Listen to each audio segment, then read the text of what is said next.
আসসালামু আলাইকুম।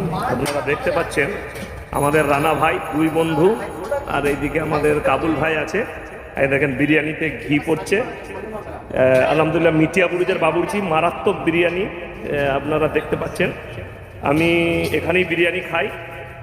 তো আপনারা দেখতে পাচ্ছেন আমাদের রানা ভাইকে। এই যে আমাদের ইমাম সাহেব সিমনরি, আমাদের ছাত্র মোল্লা আইয়ুব সাহেব দাঁড়িয়ে আছে। বিরিয়ানি কাটা হচ্ছে। একবার না খেলে বুঝতে পারবেন না। এটা আমাদের গোলসি বাজার, একবারই বাজারে এই দোকান আছে। আলহামদুলিল্লাহ হালাল চিকেন এবং হালালভাবে খুব সুন্দরভাবে পরিবেশন হয়। একবার হলেও আমার গোলসিতে এসে দেশ প্রবাসী যারা দেখছেন একবার খেয়ে যাবেন, এবং হোম ডেলিভারিও হয়। নম্বর আমার চ্যানেল থেকে পেয়ে যাবেন ইনশাল্লাহ। সবাই দোয়া রাখবেন এই ভাইদের জন্য। আল্লাহ তাআলা কবুল করুক, আর এই ব্যবসার মধ্যে আল্লাহ